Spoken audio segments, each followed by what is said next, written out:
Alright, let's get this started. You know, eventually, I'm gonna learn this whole sleeping thing.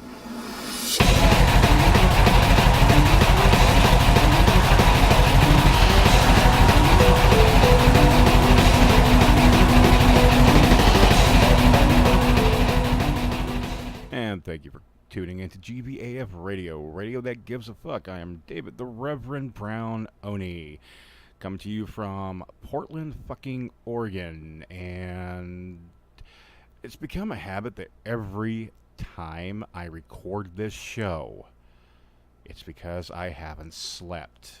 Normally, I do this stuff at like sometime in the afternoon on a Sunday, but lately it's been sometime between Wednesday and Saturday, between like 3 a.m. to like 8 a.m. And right now it's actually Sunday at 05:33 right now. So, yeah, I went to bed at like 1 and I spent the entire night looking up bass tabs and effect pedals, just looking for reviews and how they worked out. I mean, one of the things I've been doing lately to kind of counteract some of the more interesting problems I've been having is I've been forcing myself to start playing bass, and I've also been trying to get myself to start playing guitar again for the first time in a couple years.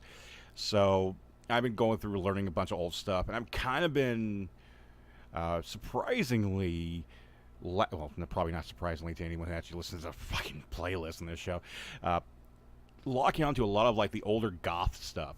So like I've been learning like The Cure, Joy Division, Fields of Nephilim, fucking God, what else was I learning?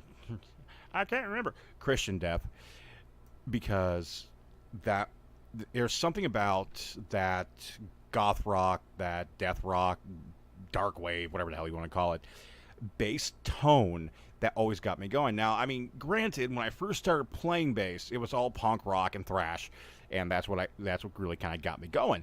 But the more let's just be honest, as soon as I got the Cure sound or the Crow soundtrack and heard "Burn" by the Cure, I'm like, found my shit.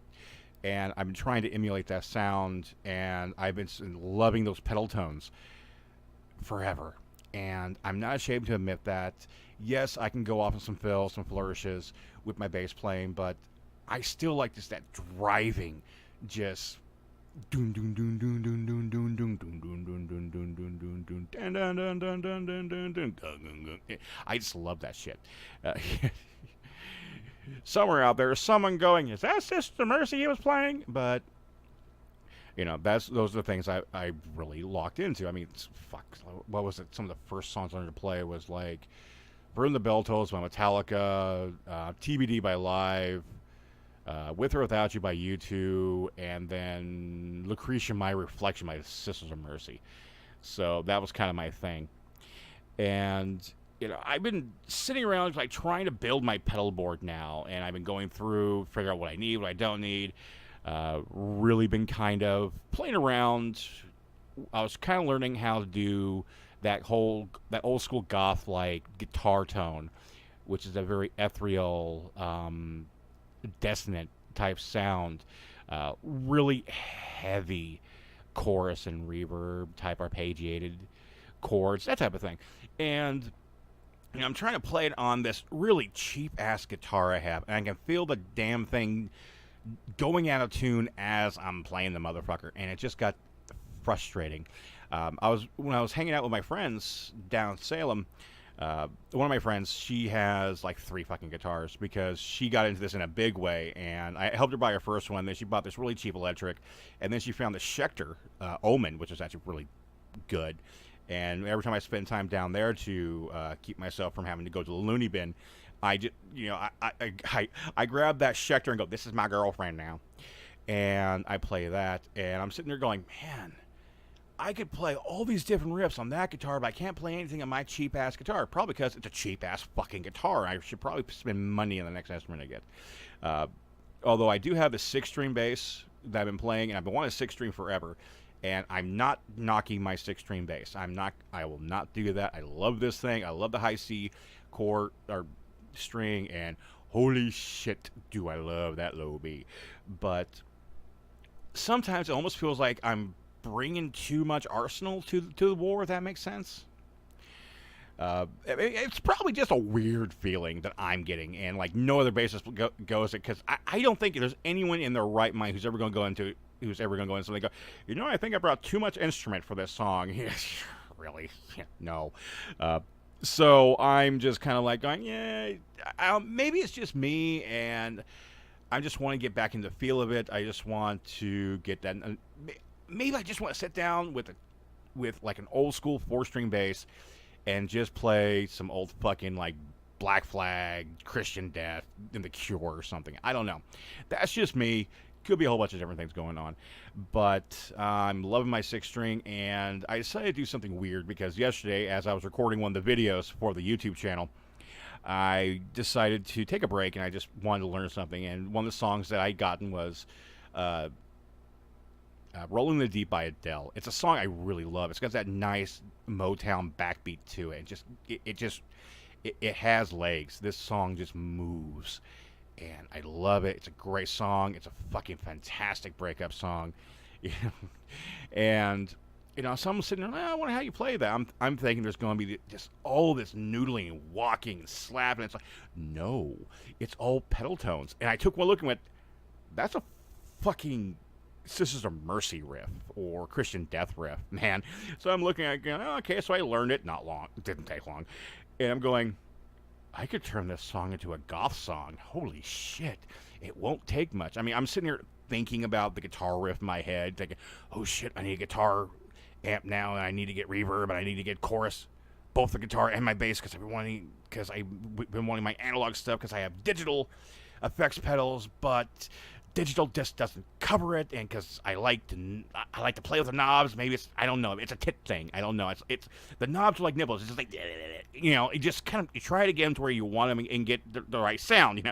Just kind of like a nipple. You turn the right way, you get the sound you like. If you turn the wrong way, you get the sound you don't like. Only problem is with effects pedal, it won't slap your ass if you do it wrong.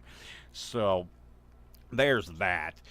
But so I've been sitting here and learning the Adele song, and I've been playing around, and I'm actually having a lot of fun with that one, with the arrangement. Playing around, both arranging it in the old goth style, changing positions, incorporating that low B into it. I even started playing some of the chords on some of the higher registers on the first and second string with my bass. Kind of getting that nice power chord type feel to it, so I can kind of feel what the arpeggiated chord would sound like.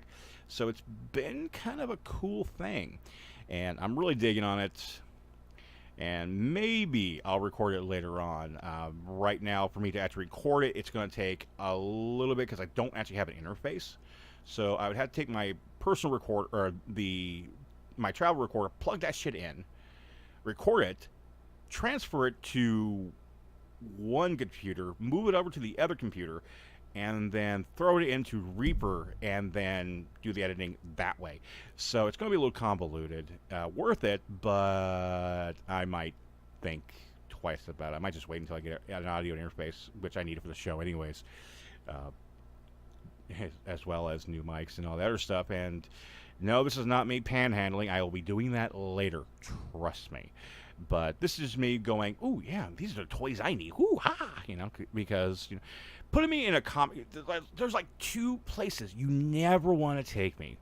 You never want to take me to a comic book shop. You never want to take me to the music shop. And music shop means either like CDs, records, or instruments. Because you won't get me out of there. I'll be like, I found something. The last time I was down there with my partner, we went to this little music shop down in Southeast Sandy. And 12th in Portland, and she was looking for a guitar strap and a chord chart and a few other little things, and I'm just like, I'll look around, and I'm just like going, there's all this vintage used gear, and I'm a sucker for used gear. I like dinged up, scratched up, scarred, replaced part guitars and basses because they have something to say. They have something to prove. I get that. I got something to prove, too. I'm scarred up. I got a lot of weird shit in my past. I got spare parts that I didn't start with. So I get it. It's like, okay, me and this instrument are going to go places. It may just be to the garage, but at least we're going to go there together. And I'm stuck here. I'm just like, oh wow, look, and I'm playing all this weird Fenders I've never had a chance to play, and these semi hollows, and I'm looking over at baritone guitars. I've never played a fucking baritone guitar until I walked in this place. I'm like, grabbing them, running over to like over the little amp booth and going, I'll be back, and slamming it and playing really shitty because I haven't played guitar in like fucking years up until this point, and just having a blast, man. And then playing an acoustic bass, which just cemented something I've been wanting for like 25 years, is that acoustic bass. And I'm sitting there, I'm playing this thing, and I'm like multi effects and active pickups and 6 straight, it's like all this weird, all this tonal electronic crap I have, and I'm sitting here and I am completely stuck on an acoustic, stripped down. You cannot get more basic in a bass if you tried. I mean, it is the wood, the string, and my fingers, and that's all that's going on right now. And I am in love with this thing. It's a Fender. And, I mean, it's one of their cheap ones. It's not. I mean, it's not like bottom barrel where you have to order it and hope you get one that's actually in one piece. This is actually something. It's a Fender, so it's actually in decent condition and pretty good. And for only being $300 for a Fender, it's decently priced. And God, it sounded so good and felt natural. And I'm just like going, I don't want to leave this alone, man. But I did, and my partner's sitting there like, you're going to pout all fucking day, aren't you? I'm like, yes, I am. It's just like, I finally found what I wanted, and I can't have it because I've been cock-blocked by my wallet. So, yeah, never take me to a music store, never take me to a record label, because like, EM Music was like walking distance, too. And I'm sitting there like going, we walk in there, you realize I'm walking out with like $100 worth of CDs, and this is not going to be good. Something weird is going to happen. Like one of the last times I walked in, I walked out with a National Socialist black metal record. I didn't even realize I bought Nazi black metal. And it's like threw me for a loop. I'm like, holy shit, this exists? My God. So that's just some of the things you need to be warned about with me. If you ever go shopping with me in real life, anyone who's listening, some of you know what it's like to walk into a show with me, because I just get that puppy talk. I want this. It's like, and I will debate on running out the fucking door. I am as honest as they get. I will pay the price. I don't like people giving me a discount if they don't have to. But if there is something I really like I picked up this one bass at like when Apple Music was still around, and I sat there and I was like, I'll just play it around because I needed to go get a strap or strings or something stupid. I can't remember what I needed. It was something small. I was like, fuck it, I'll play that. I'll just sit around and play this bass. Worst mistake ever. Because I played it, and I looked at the guy and said, you need to take this from me. I'm going to walk out with it. He goes, oh, we can make payment plans. No, dude, I'm going to walk the fuck out this door with it, and you're going to have to chase me. He goes, I'll take that. Good idea. So, that's me. But I'm just going to stop talking about my musical misadventures, and let's go ahead and listen to something else. Let's go ahead and go with The Secret Light.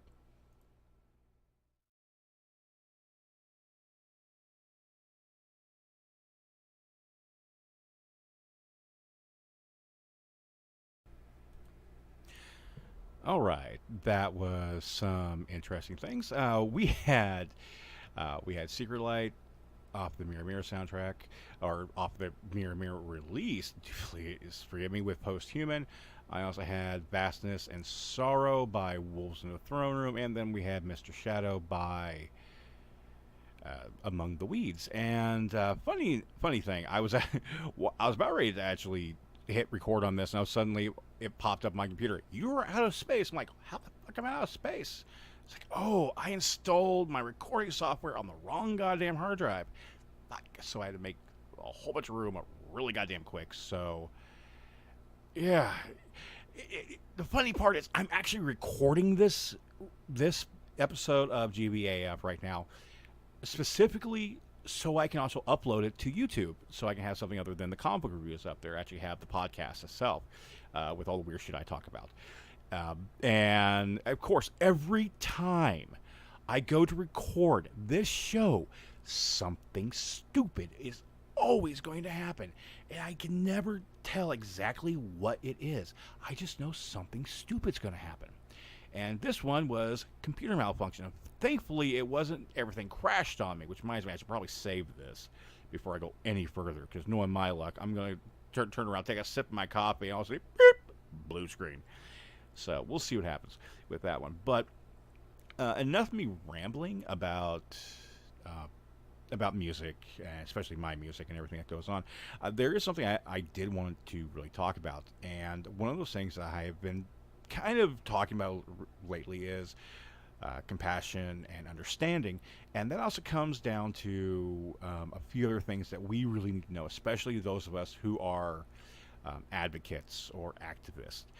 We need to understand that people can change. Now, the reason I'm saying this, it kind of got started on one aspect and then kind of snowballed, and a few other things have been on my mind for the last couple of years, and then, all this and the other. But it may sound like it's rambling. It probably is. This is unscripted. It's just me sleep deprived and sipping coffee out of my Luke Cage cup.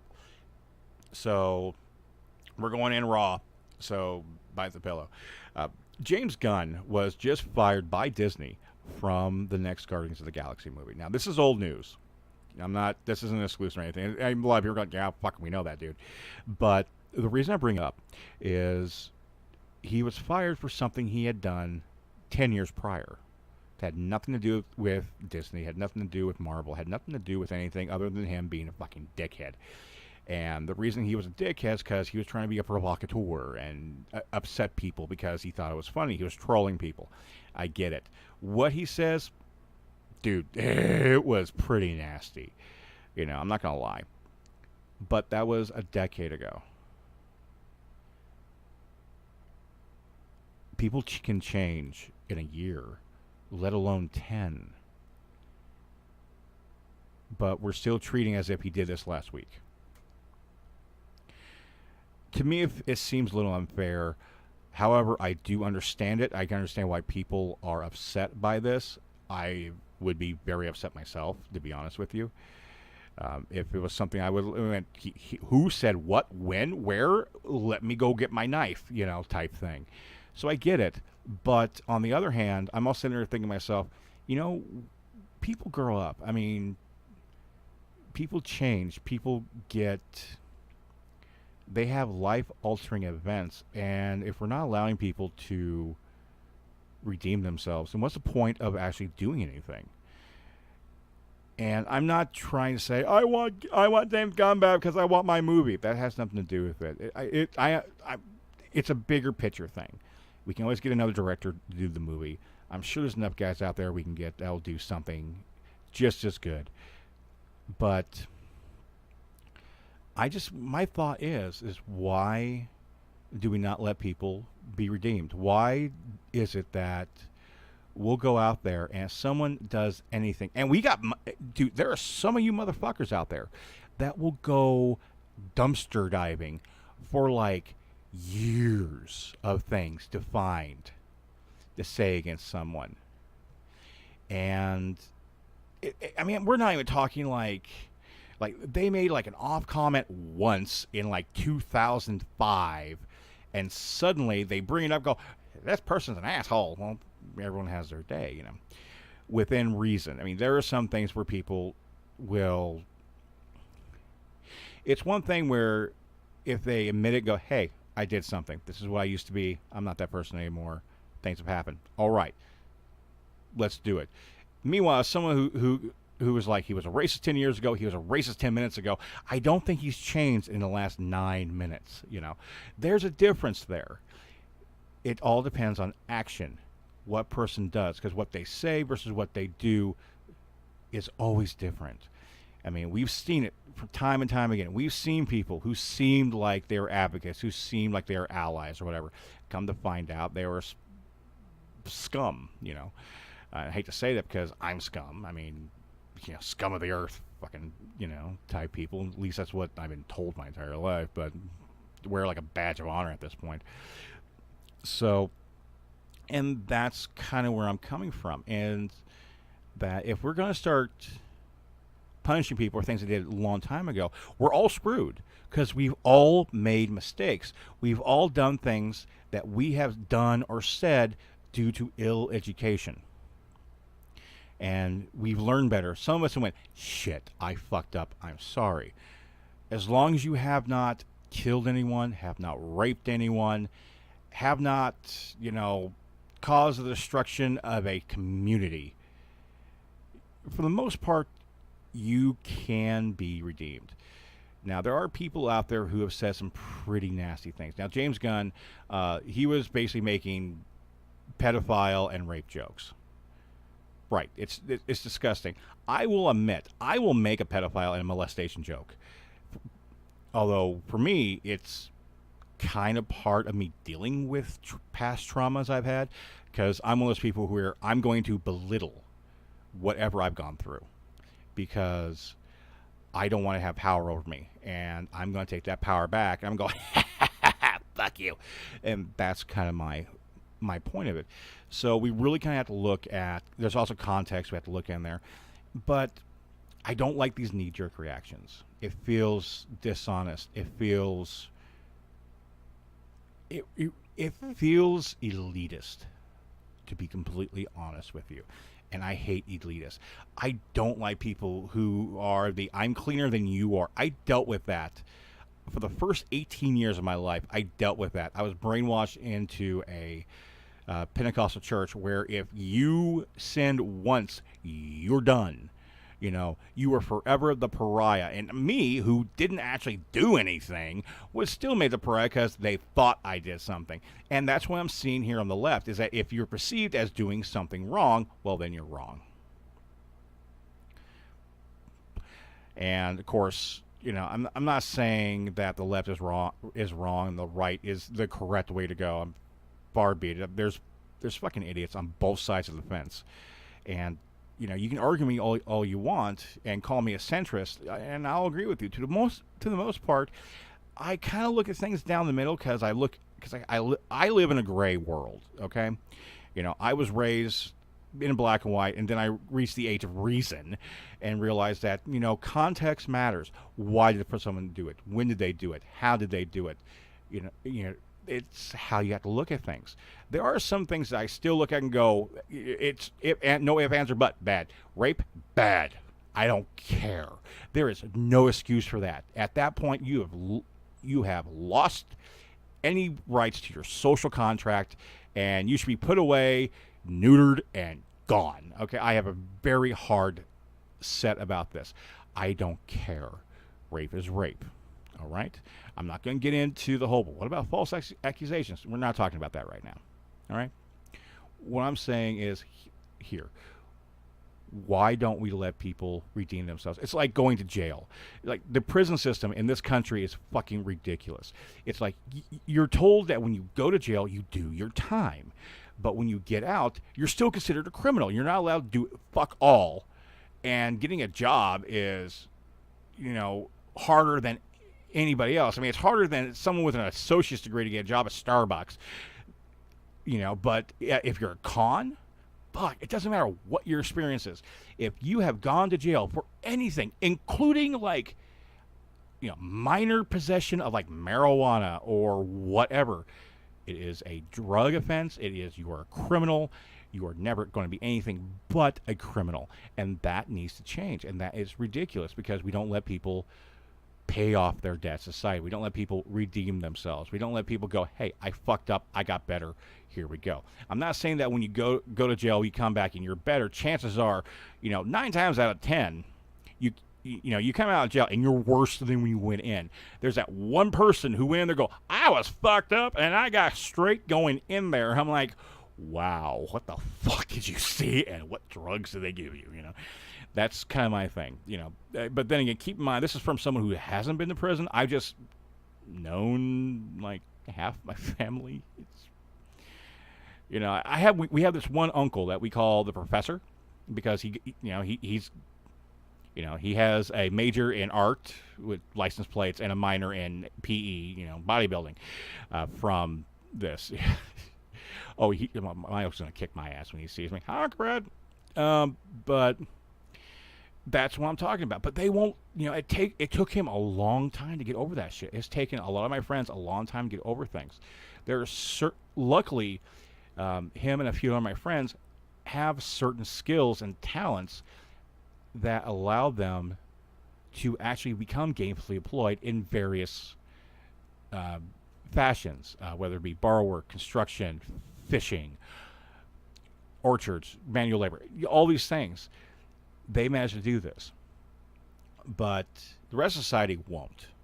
They all look and go, "Oh, drugs," or "Ooh, crime," or "Ooh, you did something naughty," and they won't let you do it. And I'm kind of seeing that now, where we're not allowing people to you, we're not allowing people to learn from their mistakes.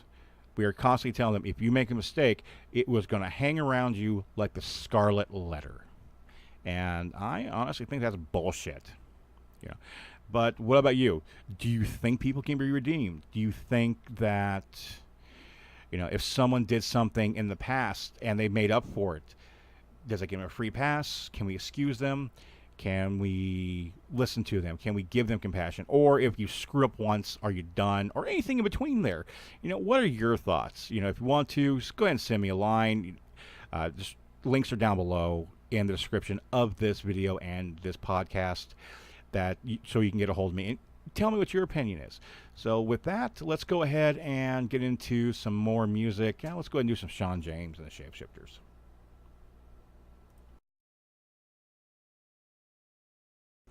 And we had Sean James and the Shapeshifters with Hellhound, followed by a Fall of Mine with God is an Atheist. Bryce, I'm looking forward to the new material. I know you're working on it pretty hard. Once you get it, let me know. I'd be more than happy to go pick it up. From any way you tell me to do it, I'll do it. I'll go pick up any other way than going to your house, pick it up, because you live in California and I live in Portland, and I ain't gonna make that trip, dog. Sorry. Then we had Angel Nation with Burn the Witch from our friends at Ultimatum Records. So we're getting about to the end of the show right now, and I just wanted to go ahead and give a shout out and thanks to everyone who has donated to the show, whether you did so as our Patreon, like Heather, Jimmy, and Topher, whether you've done some one-time donations like Felicia, Nisa, Damien, Nick and Tanya, Ron and Rose, Aaron, Vic, Balulu, Felicia, excuse me, or if you want to do equipment like Cordelia did, all that is very much appreciated.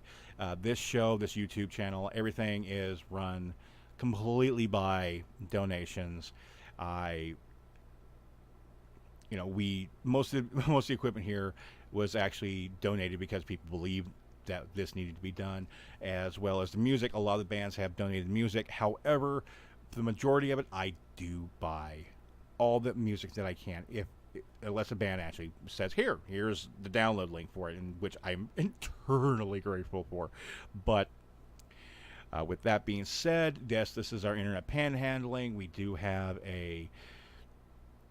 we do have our Patreon links down in the description. I'll also have a PayPal link if you want to do a one-time donation. And for the time being, there will be an Amazon wish list up. Although I am going to be very honest with you, I'm starting to really have some moral issues with Amazon, so I'm not too sure if I want to keep using it or not, or if I want to start boycotting it, and not only for the show but also my personal life. So it's kind of I don't know. We're working on it. I'm going to do some more soul searching on that one, then we'll kind of go from there. But for right now, there is a Amazon wish list. If you'd like to buy something off that for the show, go ahead and DM me. I'll send you a link to that. But for right now, again, I would like to thank all of you for listening, or if you're watching the YouTube channel, thank you all for doing what you're doing. You'd be surprised how much just a quick note, a like, a share will do for someone like me. I'm not just talking about my show. I'm talking about anybody else who does a podcast, who does a YouTube channel, or a small business or whatever. Support your local people. I don't care if they're a musician, if they're an artist, if they do comic books, if they do music, if they do oil paintings, whatever, man. Support your artist friends, wherever it is. If you can't buy something, then get the word out for other people who might be able to. That's something that we've always done in the music scene, which is support your local scene. That doesn't stop at the concert. That doesn't stop at, buying merch. That goes for everything. You got a friend who's got a business, man, dude, give that person's card out to everyone you know, because everyone around here is trying to make things go the best way they can.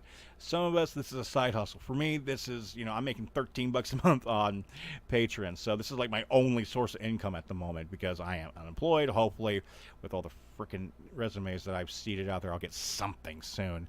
So, with that being said, I do appreciate your listenership, your subscribing, liking, sharing, just listening, and every once in a while, I do love when you guys send me one and go, hey, that was a funny joke you made.